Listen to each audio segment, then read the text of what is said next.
Seja bem-vindo ao Seminário de Teologia e Vida Cristã, Palavra da Vida. Você está em mais um curso de teologia cuja proposta é fazer alargar o seu conhecimento na área teológica. Um curso descomplicado, contextualizado, provocativo, reflexivo e que faça sentido para a nossa vida cotidiana, porque entendemos que não só a construção conceitual da teologia, respeitando as correntes da teologia construída nesses quase 2000 anos, mas isso só não é suficiente. Nós pretendemos que a partir do entendimento bíblico, dos conceitos esclarecidos, nós possamos reproduzir isso em uma espiritualidade no nosso cotidiano e nas relações. Seja bem-vindo a mais uma aula do curso de teologia do Seminário de Teologia. Bom, nós vamos dar continuidade então, no nosso estudo, que está sendo quase um devocional, na verdade, né? A gente tem lido a Bíblia quase que de uma forma devocional, lendo ela, o texto puro, por assim dizer, e aí tecendo comentários, Então não está nem sendo como já havia proposto antes nos outros estudos, outras matérias, onde a gente trata de uma maneira mais teológica, teórica, buscando as informações de uma maneira mais didática, acadêmica, por assim dizer. Aqui, excepcionalmente, esse estudo do livro de Atos, ele tem sido assim quase que um devocional, mas para mim, pelo menos, tem sido muito bom essa experiência de estar lendo e expondo para vocês, buscando aqui da reflexão mesmo e da leitura, daquilo que o texto também fornece para a gente de informação e, claro, buscando as fontes históricas, as culturais que eu já busquei, mas apresentando para vocês dessa forma um pouco mais informal, por assim dizer. Espero que essa proposta tenha assim, estimulado vocês, inclusive, a entender que a leitura bíblica, ela tem... Porque a gente sempre, quando vai falar de teologia, a gente fala, só a leitura bíblica, ela não é suficiente para compreender uma série de questões, Mas, por outro lado, a leitura bíblica, ela é feita de uma forma literal, quando é possível, Esse livro, ele favorece isso, porque é um livro histórico, Então, o livro histórico é uma narrativa, é uma narração, na verdade, Então, assim, o autor ele está narrando os fatos históricos, não está julgando se aquilo que ele está narrando é certo, é errado, doutrinariamente se é correto ou não, ele está apresentando os fatos históricos, o que está acontecendo. Então, a gente, quando tem esses livros de cunho de narrativa, de literalidade histórica, a gente precisa, então, fazer essa avaliação. Opa, o livro está nos fornecendo isso de informação. Agora, cabe a nós, no conhecimento geral, a gente avaliar se ali nós extraímos verdades doutrinárias ou não. Por exemplo, quando a gente lê lá Samuel, tem um texto de Samuel lá que o Saul vai consultar uma cartomante, uma necromante, na verdade, E ele consulta lá e o texto vai narrando. Aparece Samuel e Samuel fala lá, interage com eles e tal, Mas a gente sabe que não é o Samuel, Isso é impossível. Ali, na verdade, o autor estava narrando o que eles viveram ali como experiências pessoais dele, mas a gente sabe que a gente não pode pegar aquele texto, os espíritas fazem isso, Mas é porque não consideram os outros textos da Bíblia mostrando, ensinando que é impossível as pessoas terem contatos, ou contato com mortos. É uma narrativa, então a gente precisa ter muito cuidado. Aqui, de igual modo, Então o livro de Atos é uma narrativa. A gente precisa saber se aquele texto ele é normativo, ele traz uma norma, uma regra, uma doutrina para todos os cristãos em todos os tempos, ou se é um texto descritivo, está apenas descrevendo o que aconteceu naquele momento. E eu não estou dizendo que, por exemplo, a gente pega o capítulo 16, que nós já lemos, verso 31 do Atos, e vai dizer lá, crê no Senhor Jesus Cristo, será salvo tu e a tua casa. Eu posso pegar esse versículo e fundamentar a doutrina que se eu crer em Cristo, isso é uma promessa para mim, todos vão ser salvos da minha casa? Não é, o texto não está ensinando isso. A gente avalia outros textos da Bíblia e faz algumas comparações e a gente vê que isso não é uma promessa. Foi uma promessa para aquele caso específico ali, para o carcereiro. A salvação era dupla ali, tanto salvação para a eternidade quanto salvação da pena capital que Roma aplicaria a ele se os presos tivesse de fato fugido. Enfim, o que eu quero dizer é isso. Então, o livro de Atos favorece, né, essa leitura dessa forma e até um estudo dessa forma, sim, porque aqui é um livro histórico. Mas vamos lá, dada essa introdução longa, esse comentário, né, eu quero ler com vocês o capítulo 20, que é onde nós vamos iniciar hoje. Paramos o capítulo 19 na semana passada, né? Vamos lá, não sei como está o áudio para vocês aqui, está chovendo bastante, não sei se está barulho de chuva aí para vocês, se estiver atrapalhando em alto, vocês me falam, tá bom? Vou ler aqui o capítulo 20, tá? Espero que você esteja com a Bíblia aberta aí para a gente acompanhar na leitura, ainda que seja versões diferentes, mas vamos acompanhar aqui, ó. Capítulo 20, né? Depois que cessou o alvoroço, Paulo chamou a si os discípulos e, abraçando-os, saiu para a Macedônia. Só para lembrar, semana passada, que é o capítulo 19, nós estávamos falando sobre Paulo lá em Éfeso, né, onde teve todo aquele alvoroço por causa do templo da deusa Diana, né, as pessoas ali fizeram toda uma confusão. Na verdade, não era nem pelo fato do zelo religioso, era mais a questão comercial, né? Os comerciantes que vendiam os nichos, vendiam as estatuetas, né, tinha a economia, e eu fiz aquela comparação com o Juazeiro do Norte aqui no nosso país, né, que toda a cidade, e em São Paulo também tem a Aparecida, né, o santuário lá da Aparecida, a cidade em si, em torno, ela é favorecida, né, pelo comércio religioso. Então, é mais ou menos o que aconteceu com Paulo aqui, né, lá em Éfeso, esse templo da deusa Diana, é quem movimentava todo o comércio. Então os homens viram num prejuízo, porque pessoas estavam se convertendo e deixando a idolatria, por assim dizer. Então eles falaram, não, vamos acabar com isso aí, esse tal de Paulo aí vai acabar com a nossa profissão, né? E todo esse alvoroço. Então o capítulo 20, ele continua, né? Depois que cessou o alvoroço, Paulo chamou a si os discípulos e, abraçando-os, saiu para a Macedônia. Havendo andado por aquelas terras e exortando-os com muitas palavras, veio à Grécia. Passado ali 3 meses, sendo-lhe pelos judeus postas ciladas, como tivesse de navegar para a Síria, determinou voltar pela Macedônia. Eu só quero abrir um parênteses aqui, ó, nessa época que foi escrita a carta aos Romanos, tá? Eu acho interessante, né? A gente saber aqui, os capítulos aqui, onde foram surgindo as igrejas, que é o que a gente está vendo, né? A igreja de Éfeso, a igreja lá de Filipos, a igreja lá de Tessalônica, né? Então a gente já viu aqui, ó, essa trajetória, o que gerou de igrejas, e posteriormente as cartas foram escritas por causa, né, de toda essa trajetória aqui. Aliás, o livro de Atos ele vai relatar a vida de Paulo toda, né? Esses 30 e tantos anos. Agora, para precisar exatamente, eu não vou lembrar não, mas aproximadamente 32, 35 anos a vida de Paulo, né? A partir da conversão lá, do capítulo 9 de Atos.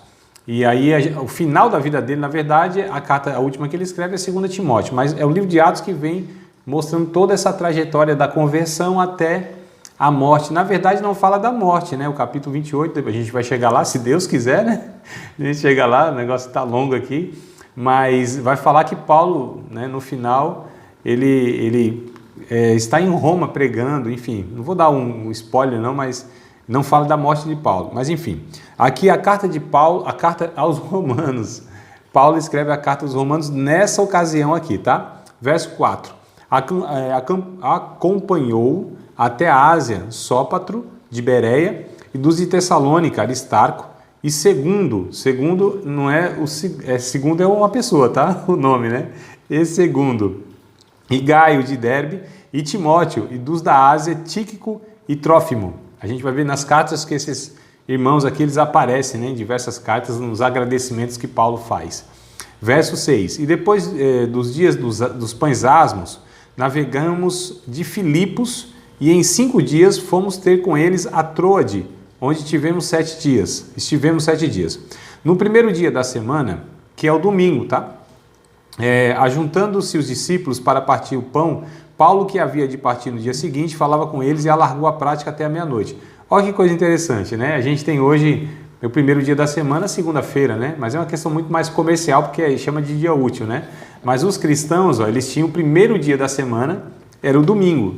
Então, quando a gente chegar lá e ler e estudar a primeira aos Coríntios, por exemplo, acho que é a próxima carta, né? Próximo livro, Não, Amado, desculpa, eu estou fazendo confusão de curso aqui. O curso de quarta é que a gente está estudando livro por livro, tá? Não tem nada a ver, não esquece essa informação. Mas a gente vai chegar em 1 aos Coríntios, a cabeça não dá conta, né? Cada dia é uma proposta diferente, né? Lá no capítulo 16, Paulo ele vai mostrar que no primeiro dia da semana os cristãos recolhiam ofertas, né? Aqui é mostrado que eles celebravam a ceia, porque era conhecido como o dia do Senhor, que lá em Apocalipse, no capítulo 1, João vai chamar, né, o dia do Senhor. Esse dia do Senhor é o domingo, tá? Então, eles se referiam ao dia do Senhor como o dia de domingo, né? Onde eles celebravam a ceia, tá? De uma forma, entre aspas, mais oficial, que não tinha esse negócio de oficial, não tinha esse negócio de, como nós temos, de formal, né? Então, a igreja não vivia com esses parâmetros, tá? Eles, inclusive, faziam ceia, muitas vezes, né? A gente percebe nos textos, às vezes diariamente, mas assim, tornou quase que uma prática já inicial. Todos os domingos eles de fato se reuniam, né? Havia muitos grupos, mas alguns relatos eles mostram que no primeiro dia da semana, que era o domingo, eles se reuniam para fazer duas coisas: recolher ofertas, né, para enviar para muitos irmãos necessitados, as cidades lá que passavam fome e tal, igrejas necessitadas, e para celebrar a festa do ágape, né, que nós chamamos hoje de ceia, né, a ceia do Senhor. Então a gente vê aqui que é o que estava acontecendo aqui, ó, só para dar essa informação. E ele começa a pregar, o Paulo começa a pregar, né, e ele vai até a meia-noite. Então assim, foi uma mensagem extensa. Se as pessoas pensam que hoje a mensagem de 1 hora é longa, eles nunca ouviram Paulo, né? Tão longa que o rapaz aqui cochilou e dormiu, né? Um rapaz um dia brincou, disse assim: rapaz, eu sou mais poderoso do que Paulo, eu tenho mais unção do que Paulo. Porque Paulo precisou pregar algumas horas para o homem dormir. Eu prego 5 minutos e o povo dorme. Então a unção do Morfeu, a unção do sono. Verso 8. Havia muitas luzes no cenáculo onde estavam juntos.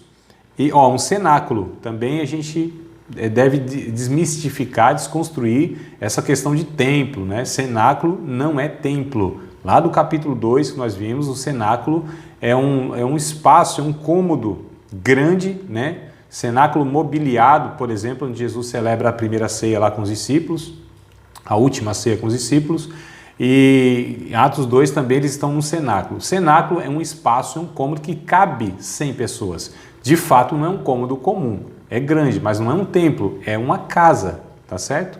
Então estavam lá muitas luzes no cenáculo, estavam juntos. E estando um certo jovem por nome Eutico, assentado numa janela, caiu do 3º andar, tomado de um sono profundo que lhe sobreveio durante o extenso discurso de Paulo e foi levado morto. Então a Bíblia diz que de fato o negócio era extenso, ele deve ter falado por algumas horas ali, né? E esse rapaz estava sentado numa janela, que não é lugar de sentar, mas enfim, como estava lotado, tinha lá alguns alpendres, né? 3º andar ele estava e cochila, caiu, acontece essa fatalidade. Olha que coisa trágica, uma pessoa morre, né? Uma circunstância dessa de culto e tudo mais. Só que é interessante, amados, como que o Espírito Santo ele conduz todas essas situações para favorecer o anúncio do Evangelho, porque aqui o Espírito Santo, por meio de Paulo, opera um milagre, né? Aqui de fato é o dom do milagre ele sendo manifesto, né? Então o dom do milagre é isso, tá? Milagre não é cura, né? Cura de enfermidades e tal. Milagre é todas as vezes que Deus se manifesta interferindo, né, na natureza, no curso natural deste mundo. Então tudo que se relaciona à criação, e isso é interferido, né, o extraordinário, relaciona-se então ao dom de milagre. Então, parar o vento, o mar, abrir o mar vermelho, né? Ressuscitar mortos, porque você está interferindo no curso da criação, curso natural, né? A pessoa morreu, então aquilo não é uma cura, né? Aquilo é interferir no processo da natureza, né? Então é o que acontece aqui no verso 10, ó. E Paulo, porém, descendo, inclinou-se sobre ele, abraçando, disse: não vos perturbeis, que a sua alma nele está. Olha que coisa interessante, Paulo nem ora pelo rapaz, ele abraça. Olha que coisa curiosa, né? Ele abraça aquele moço e ele fala para os outros: fiquem tranquilos, ele está vivo. Então, mas o texto vai dizer, ele caiu e morreu. né? Não é que Paulo abraçou e identificou, não, ele morreu não, está vivo. Não é isso. Paulo o abraça e a gente vê aqui quantas formas, né, que o Espírito Santo ele tem, quantas multiformas ele tem de manifestar todas essas ações extraordinárias.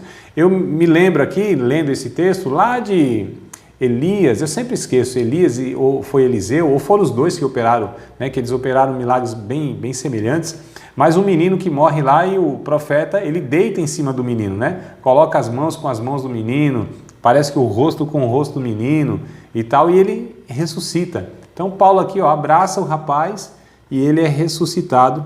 Verso 11 diz assim: subindo e partindo o pão e comendo, ainda lhes falou largamente até a alvorada, e assim partiu. Esse negócio estava extenso até meia-noite, amados. Eles voltaram depois, né, de ressuscitar o rapaz ali, o menino jovem. Paulo volta e começa a pregar de novo, e eles vão até a alvorada, isso quer dizer 6 da manhã. Imagina assim, que sermão é esse, né? Tão extenso. Que coisa interessante essa disposição daqueles públicos de ouvir extensamente o anúncio, né, do Evangelho das Escrituras Sagradas. Eu fico imaginando que conteúdo é esse que Paulo expôs e compartilhou com esse grupo de irmãos por larga, mas assim, horas a fio, né? E o lugar apinhado e as pessoas lá ouvindo, e Paulo, usado pelo Espírito Santo, expunha verdades assim para eles, verdades que alimentavam a alma, que os fazia estar ali horas a fio, como eu disse, atravessando a madrugada, mas ouvindo a palavra de Deus, né? E eu acredito que nem o Eutico voltou a dormir não, e muito menos sentar na janela. Mas vamos aqui voltar no verso 12. E levaram vivo o jovem e ficaram não pouco consolados. Nós, porém, subindo ao navio, navegamos até Assos, onde devíamos receber a Paulo. Olha, quem está falando aqui é o Lucas, hein? Perceberam, né? E ele falando, nós, porém, subindo ao navio. Ele, né, se inclui na narrativa. Lucas estava ali na ocasião e ele está com um grupo de irmãos ali, né? Então, Silvano, né, a gente já viu aqui o próprio Timóteo. Tem um grupo de irmãos que acompanham Paulo em diversas das suas empreitadas missionárias, né? Então nós lemos o 13, aliás, vamos continuar a ler o 13, né? Nós, porém, subindo ao navio, navegamos até Assos, onde devíamos receber a Paulo, porque assim ordenara, indo ele por terra. E logo que ajuntou conosco em Assos, o recebemos e fomos a Mitilene. Ó, eles estão ali na região da Grécia, Itália, né? Então eles estão circulando por ali. Navegando dali, chegamos no dia seguinte defronte de Quios. No outro, aportamos a Samos. E ficando em Trogílio, né? Chegamos no dia seguinte a Mileto. Porque já Paulo tinha determinado passar diante de Éfeso para não gastar tempo na Ásia. Apressava-se, pois, para estar, se lhe possível, né, em Jerusalém no dia de Pentecostes. Então, olha que coisa interessante, como ele tem, né, definido todos os lugares que ele pretende, que ele vai, na maioria deles ele vai, né? Um ou outro que acontece alguma coisa, às vezes o próprio Deus interfere, como a gente já viu, né? O Espírito Santo impediu que Paulo fosse a tal lugar, né? Acontecia alguma coisa e tal, mas é interessante como Paulo tem muito claro isso, né? Essa trajetória, esses trajetos, melhor dizendo, né? Onde ele deveria pregar, tá? Verso de número 17. De Mileto mandou a Éfeso chamar os anciãos da igreja. Isso aqui eu acho interessante, esse bloco aqui, para a gente extrair algumas lições para nós aqui, ó. E logo que chegaram junto dele, disse-lhe, vós bem sabeis, desde o primeiro dia em que entrei na Ásia, como em todo esse tempo me portei no meio de vós. Paulo, ele vai aqui expor, né, a sua conduta para dar exemplo, inclusive, tá, para a igreja e para os líderes, os anciãos, os pastores, né, os presbíteros, os bispos. Estou usando todos esses termos aqui só para mostrar para vocês novamente que é tudo a mesma coisa, né? Ele vai, inclusive, usar uns dois termos aqui no versículo só, a gente chega lá. E aí ele vai mostrar esse exemplo, né? Verso 19. Servindo ao Senhor com toda a humildade, com muitas lágrimas e tentações que pela cilada dos judeus nos sobrevieram, como nada que útil seja, deixei de vos anunciar e ensinar publicamente pelas casas, testificando tanto a judeus como aos gregos e a conversão a Deus e a fé em nosso Senhor Jesus Cristo. E agora eis que ligado, eu pelo Espírito vou para Jerusalém, não sabendo o que lá há de me acontecer. Senão o que o Espírito Santo de cidade em cidade me revela, dizendo que me esperam prisões e tribulações. Então isso ele tinha certeza que ia acontecer com ele, né? Prisões, tribulações, o Espírito já avisava, Paulo, essa cidade aqui você vai sofrer isso e isso, essa outra aqui, isso e isso. E ele ia consciente, aqui eu vou ser preso, aqui eu vou apanhar e tal, né? Ele ia nessa certeza. A intensidade disso ele não sabia, mas ele sabia que tribulações o esperavam, prisões, né? Como ele diz aqui. Mas o verso 24, olha que ânimo que ele dá para que eles são engajados no ministério, né?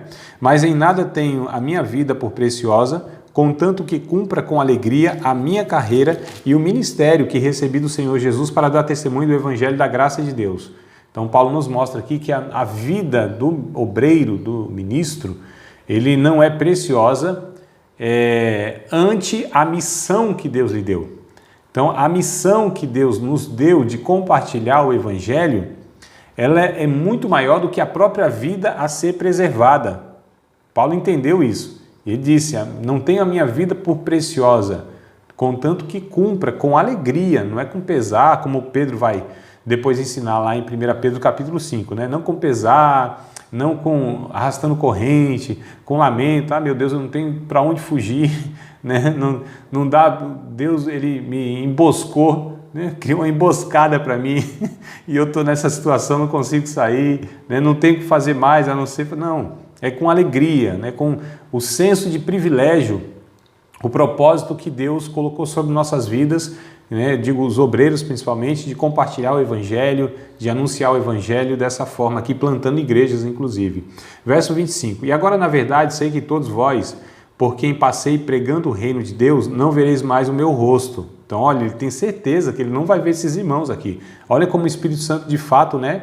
Vai dando a clareza do que vai acontecer com a vida dele, né? E ele está falando isso aqui para os líderes ali de Éfeso. Portanto, no dia de hoje, vos protesto que estou limpo do sangue de todos, porque nunca deixei de vos anunciar todo o conselho de Deus. Então, Paulo tinha ali a consciência limpa de que ele tinha falado, anunciado, não deixou de falar absolutamente nada, não escolheu mensagens, ele falou tudo aquilo que Deus tinha ordenado, né? Todo o conselho de Deus. Verso 28 é uma recomendação muito significativa aqui para os líderes da igreja. Ó. Olhai, pois, por vós e por todo o rebanho, sobre que o Espírito Santo vos constituiu bispos para apacentardes a igreja de Deus, que ele resgatou com o seu próprio sangue. Então, olha que ele vai chamar aqui os pastores de bispo, né? O Espírito Santo constituiu vocês bispos para pastorear, apacentar. E aqui a gente já percebe que esses termos são intercambiáveis, que nós chamamos, né? Ora usa um, ora usa outro, mas todos eles dizem respeito a uma mesma coisa, tá? Verso de número 29, porque eu sei isto, que depois da minha partida entrarão no meio de vós lobos cruéis, que não perdoarão o rebanho. Ele está falando de falsos mestres, falsos profetas, né? Ensinadores que com pele de ovelha, mas são lobos e vão introduzir heresias e tudo mais. Então ele já vai alertando ali, ó, esses pastores, esses líderes ali, ó, depois que eu partir, vão vir pessoas e vocês cuidem do rebanho de Deus, vocês, né, supervisionem toda essa questão, tenham cuidado, prudência, né, e tudo mais. Mas vamos lá, verso de número 30, e que dentre vós mesmos se levantarão homens que falarão coisas perversas para atrair os discípulos após si. Ó. Portanto, vigiai, lembrando-vos de que durante 3 anos não cessei noite e dia de admoestar com lágrimas a cada um de vós. A igreja que ele mais demorou foi essa de Éfeso, né? 3 anos aí, aproximadamente, ele fala aqui. Ele ficou ensinando, admoestando, advertindo, ó, com rogos, com lágrimas, com clamores, né? Ou seja, Paulo, ele, de fato, irmãos, ele se empenhava de uma tal forma a dar tudo aquilo que ele podia dar, né? Seus sentimentos, o seu trabalho físico, o seu trabalho intelectual, espiritual, enfim. E ele fala, ó, dá esse testemunho. Isso aqui é um testemunho e um exemplo que ele deixa, né? Então, mais do que uma instrução teórica aqui, né, uma formação, por assim dizer, para o ministério, ele vai falando da sua vida, o que ele fez. E isso serve, né, mais do que uma aula, porque ali é o exemplo vivo, né? Verso 32. Agora, pois, irmãos, encomendo-vos a Deus e a palavra da sua graça, a Ele que é poderoso para vos edificar e dar herança entre todos os santificados. De ninguém cobicei a prata, nem o ouro, nem a veste. Ele diz aqui, não fiz nada por interesse, nem me aproveitei das oportunidades, das ocasiões para tirar vantagem de ninguém. Verso 34. Vós mesmos sabeis que para o que me era necessário, a mim e aos que estão comigo, estas mãos me serviram. Né? Como ele diz, a hora ele trabalhou mesmo, teve que fazer algum trabalho braçal lá para suprir alguma necessidade, ele e o grupo que ele estava lá. Né? Então Paulo, ora, era sustentado, né, por uma igreja, Filipos, né, contribuiu bastante para ele, lá quando ele estava em Tessalônica, 2, 3 vezes, não sei quantas vezes lá, os irmãos, os filipenses, eles enviaram ofertas, né, para Paulo, mas tinha hora que nenhuma igreja chegava junto e ele tinha que se virar ali, né? Então Paulo sempre alternava nisso, né? Tinha que buscar um recurso, captar recurso, e ora ele era suprido por alguma igreja lá, tal, mas de uma forma bem equilibrada mesmo. Ele nunca se aproveitava da situação. Quando ele identificava que ele ia ser pesado nesse sentido financeiro para alguém, então ele corria lá e fazia alguma coisa para ter um suprimento imediato e momentâneo. Verso 35. Tenho-vos mostrado em tudo que, trabalhando assim, é necessário auxiliar os enfermos e recordar as palavras do Senhor Jesus, que disse, mais bem-aventurada coisa é dar do que receber. Então ele vai dando testemunho aí sobre a generosidade do obreiro, né? Ele, embora ensine lá em 1 Coríntios também que aquele que vive do Evangelho, aquele que anuncia o Evangelho, melhor dizendo, tem que viver do Evangelho, né? Aquele que ministra as coisas espirituais, semeia as coisas espirituais, é legítimo que ele colha as materiais. Então, um pastor que serve a igreja lá na palavra, né, ele tanto fala lá em 1 Coríntios capítulo 9, quanto também lá em Timóteo, né? 1 Timóteo capítulo 5, por ali, versos 16, 17, ele vai falar que o obreiro é digno do seu salário também. Então, Paulo ele abrange todas as ocasiões, né? E ele vai deixar a critério da igreja local decidir essas questões, mas ele vai pontuando aqui, ó, o obreiro também é digno do seu salário, né? Ora, que não é possível, o obreiro vai lá e busca um recurso, mas a igreja que tem condição deve fazer isso, abençoar. É um equilíbrio, né, que ele propõe. E a gente vê hoje que muitas vezes tem um extremo ou outro extremo. Esse é o grande problema, talvez, nosso.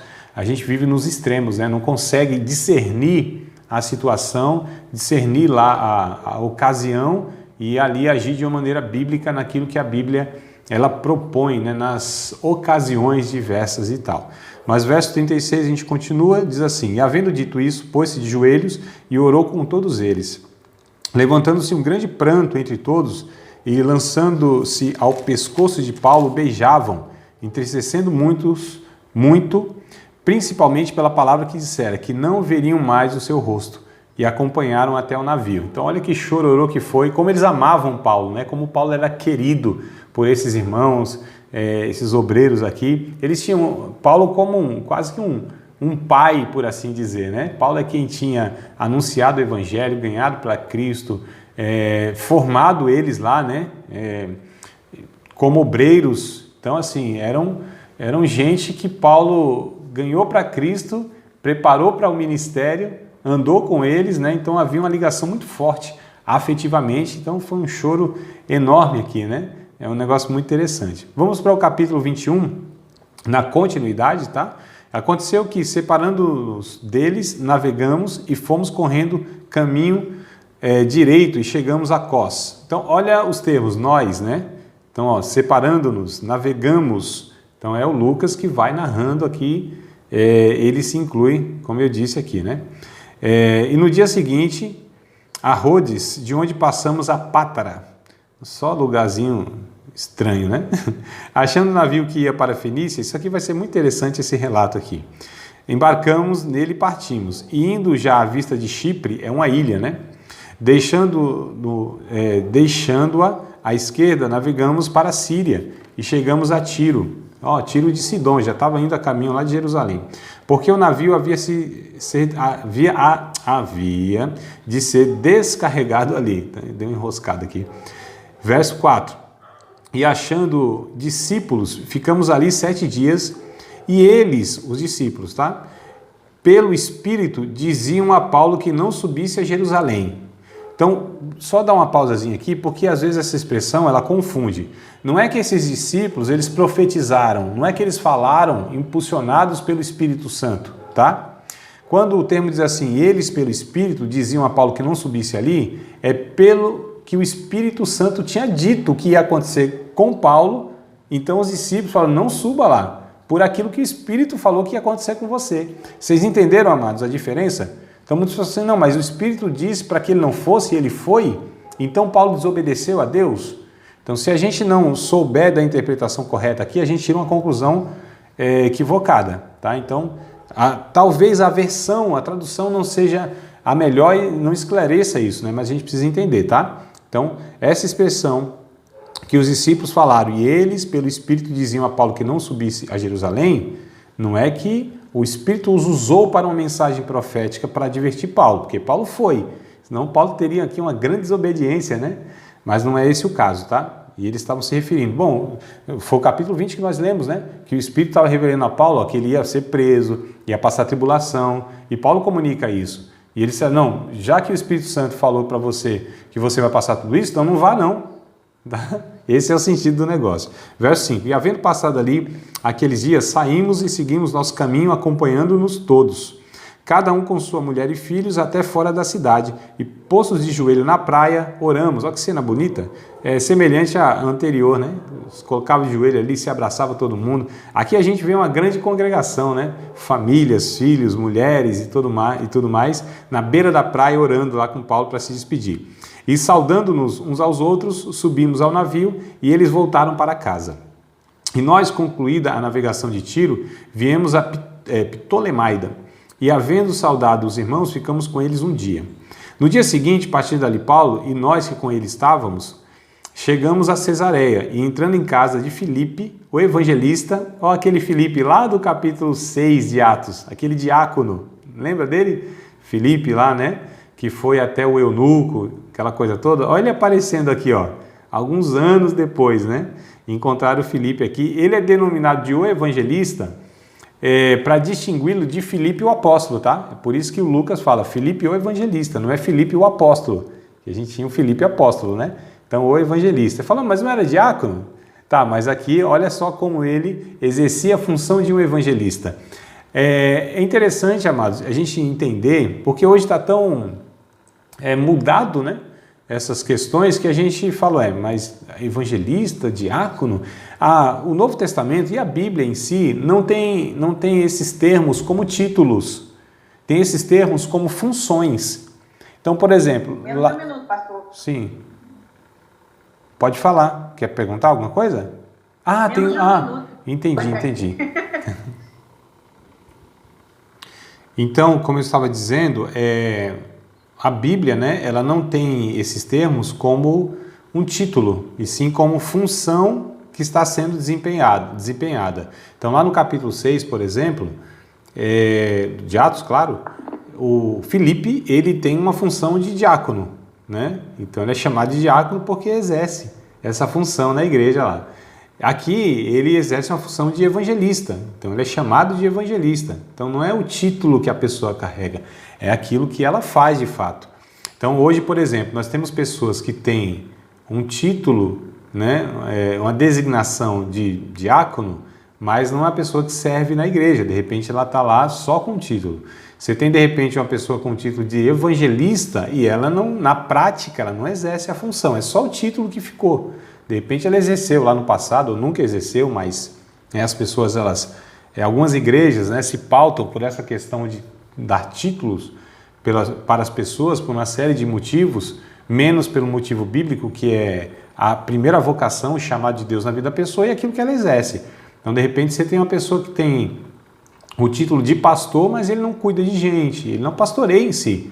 De repente, fez isso no passado, mas não faz mais, mas ela ainda continua com o título, que não faz sentido biblicamente isso, né?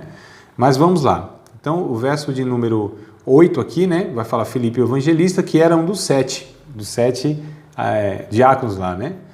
Ficamos com ele.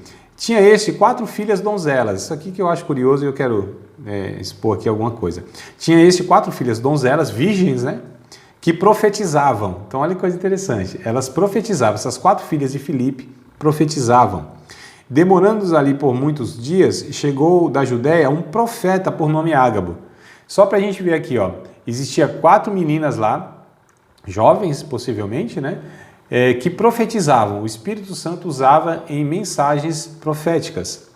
Mas elas não eram profetisas, tá?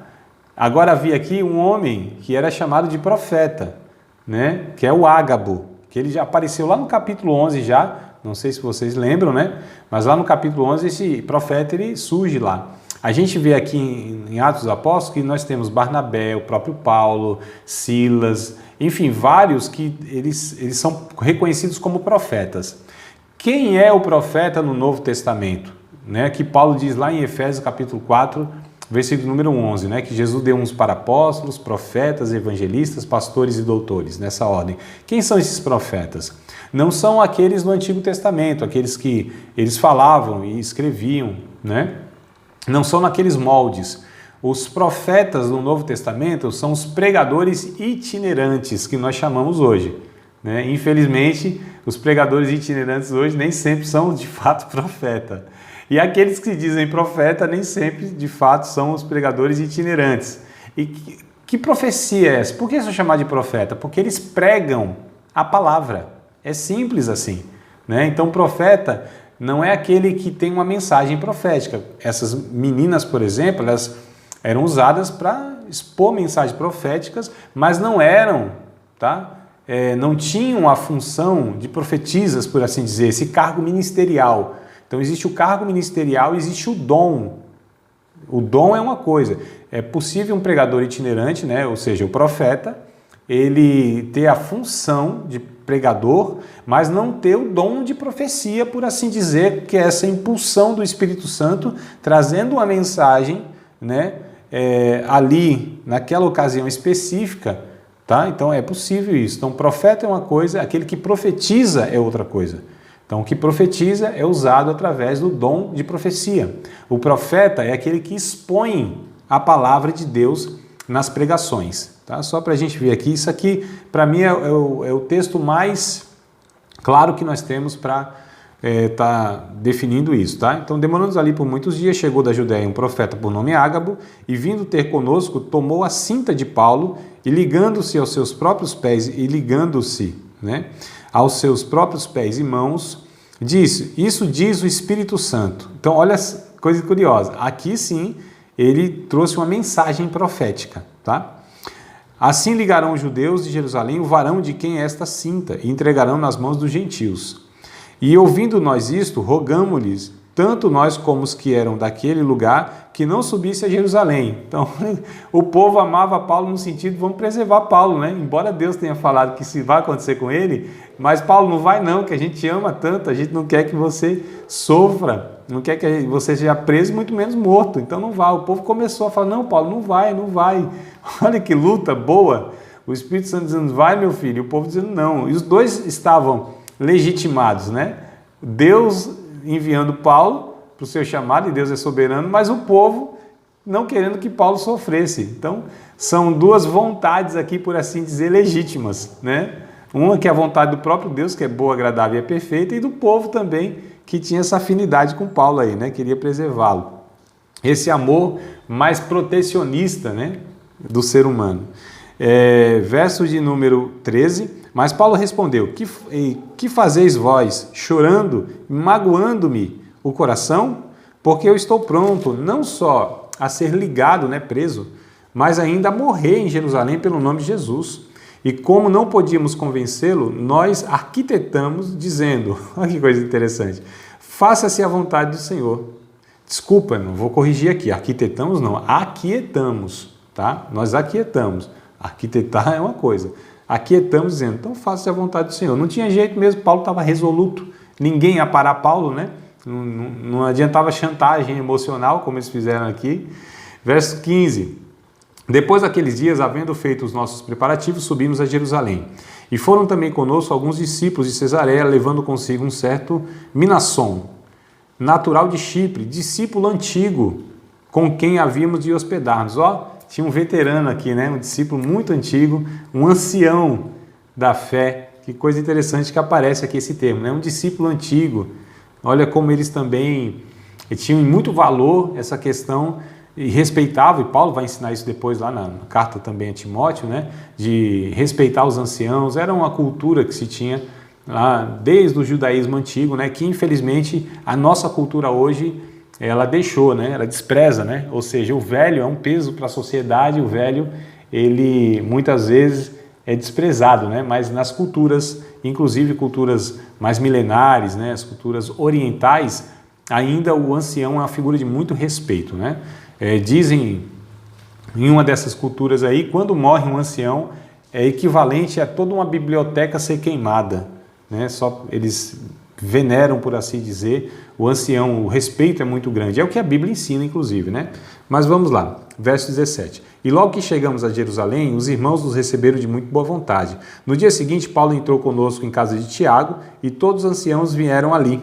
Ó, lá em Jerusalém, Tiago, né? O pastorzão de Jerusalém, recebeu lá o pessoal. E havendo-os saudado, contou-lhes minuciosamente que por seu ministério Deus fizera entre os gentios. E ouvindo eles, glorificavam ao Senhor e disseram: bem vês, irmãos, quantos milhares de judeus há que creem, e todos são zelosos da lei. E já acerca de ti foram informados de que ensinas todos os judeus que estão entre os gentios a apartar-se de Moisés, dizendo que não deve circuncidar os filhos, nem andar segundo o costume da lei. Então, ele estava em Jerusalém, a gente precisa lembrar que ele voltou a Jerusalém, né, que é o berço do judaísmo, enfim, a terra de Israel, e ali há uma concentração muito grande, né, dos fariseus, dos líderes ali, dos rabinos, né? Então Paulo voltou, na verdade, num ninho assim de cobra, por assim dizer, né? Está num lugar muito hostil, e aí ele encontra muita oposição em Israel, na sua terra. Olha só, verso 22. Que faremos, pois? Em todo caso é necessário que a multidão se ajunte, porque terão ouvido que já estás vindo. Faze, pois, isto que te dizemos. Temos 4 varões que fizeram voto. Toma esses contigo e santifica-te com eles, e faze por eles os gastos, para que rapem a cabeça, e todos ficarão sabendo que nada há daquilo de que foram informados acerca de ti, mas que também tu mesmo andas guardando a lei. Todavia, quanto aos que creem dos gentios, já nós havemos escrito e achado por bem que nada disso observem, mas que só se guardem do que se sacrifica aos ídolos e do sangue e do sufocado da prostituição. Isso aqui é a resolução lá do capítulo 15, né, do primeiro concílio lá, que teve aquela questão lá. E aí, o que faz agora com os gentios que estão aceitando o evangelho? Eles falam, não, tem que guardar a lei de Moisés, não pode abandonar a lei de Moisés. Isso não, mas e agora? Aí teve aquela resolução de Tiago, não, ó, a gente só recomenda que os gentios eles se guardem da idolatria, né, do que é sacrificado aos ídolos, né, da carne sufocada, vamos embora, não precisa guardar essa lei de Moisés não, os gentios não, que eles não são judeus. Agora, se os judeus guardarem a lei de Moisés, não tem problema, isso só não favorece eles para a salvação, né? Esse é o entendimento que Paulo vai trazer depois. E aí Paulo, como judeu, vivia como judeu e não tinha problema nenhum. Era uma questão cultural também, né? Isso era impregnado no dia a dia. A vida do judeu não era uma vida como a vida de muitos religiosos e evangélicos de hoje, por exemplo, que eles têm uma espiritualidade compartimentalizada, né? Ou seja, na igreja eles têm, relacionado à igreja, eles têm práticas, valores e princípios e de repente em casa não tem, no trabalho não tem, na sociedade geral ele se comporta de outra maneira. Não, os judeus não. A vida dele era, em todos os aspectos da vida, era Deus envolvido, os princípios, as leis, né, e tudo mais. E a questão é, não há problema nenhum um judeu convertido viver como um judeu. Uma alimentação, as roupas, algumas práticas, né? O que não pode é achar que, observando essas coisas, vai ser mais agradável a Deus. Esse é o ponto que Paulo trabalha, esse equilíbrio, né, que ele propõe aí, tá? E aqui é bem interessante que propuseram para Paulo, faz o seguinte, faz um voto aí, como alguns estão fazendo aqui, eles vão ver que você não deixou de ser judeu. Você é um judeu, não está combatendo a lei de Moisés, né? Que essa era a questão. Alguns falavam, alguns até mesmo equivocados, pensando que ele estava fazendo isso, e outros, né, usando de malícia para empurrar Paulo ou a multidão contra Paulo. A multidão judaica, eu estou falando, né? Paulo está querendo destruir aqui, como fizeram com Jesus. Né? Alguns falaram, não, Jesus ele quer acabar com o templo, ele quer destruir a lei de Moisés, e não era nada daquilo, né? Mas vamos lá, no verso de número 26. Então Paulo, tomando consigo aqueles varões, entrou no dia seguinte no templo, já santificado com eles, ou seja, rapou a cabeça, né? Anunciando serem já cumpridos os dias da purificação. Ficou ali até se oferecer em favor de cada um deles a oferta. Quando os 7 dias estavam quase a terminar, os judeus da Ásia, vendo no templo, alvoroçaram todo o povo e lançaram mão dele. O que esse homem está fazendo aqui, né? Aqueles judeus que tiveram embates com Paulo em outras regiões, clamando, varões israelitas, acudi, este é o homem que por todas as partes ensina a todos contra o povo, contra a lei e contra este lugar. E demais disso, introduziu também no templo os gregos e profanou este santo lugar. Olha que compreensão equivocada. Paulo não estava fazendo nada disso, né? Mas vamos lá, verso 29. Porque tinham visto com ele na cidade a Trófimo de Éfeso, o qual pensavam que Paulo introduzia no templo. Paulo nem fez isso. Paulo respeitava, né? Algumas questões ele respeitava, ele não era essa pessoa que chutava o pau da barraca, que ia lá. Não, Paulo tinha sensibilidade, ele respeitava, né, toda a sua cultura, ele entendia que tinha muitas coisas na cultura judaica que não, desde lá da lei de Moisés, mas que isso não era prejudicial, né? Ele só trabalhava mesmo essa questão de, a lei de Moisés não salva, as obras não salvam, mas não é por isso que não salva que vocês deixam de fazer. Façam, mas não façam como peso para a salvação, né? Como tinha alguns religiosos, ou muitos religiosos na época de Paulo. Enfim, mas vamos lá, verso de número 30, né? E alvoroçou toda a cidade, e houve grande concurso de povo, e pegando de Paulo, o arrastaram para fora do templo, e logo as portas se fecharam. E procurando eles matá-lo, chegou ao tribuno da corte o aviso de que Jerusalém estava toda em confusão. Este, tomando logo consigo soldados e centuriões, correu para eles. E quando viram o tribuno e os soldados, cessaram de ferir a Paulo. Ele estava apanhando aqui, o negócio estava feio. Então, aproximando-se o tribuno, o prendeu e o mandou atar com 2 cadeias, algemas, né? E lhe perguntou quem era e o que tinha feito. E na multidão os clamavam de uma maneira e outros de outra. Mas como nada podiam saber ao certo, por causa do alvoroço, mandou conduzi-lo para a fortaleza. Sucedeu que, chegando às escadas, os soldados tiveram de lhe pegar por causa da violência da multidão. Queriam linchar Paulo mesmo, né? Porque a multidão do povo seguia, clamando, mata-o! Olha só. E quando iam introduzir Paulo na fortaleza, disse Paulo ao tribuno, é-me permitido dizer alguma coisa? E ele disse, sabes o grego?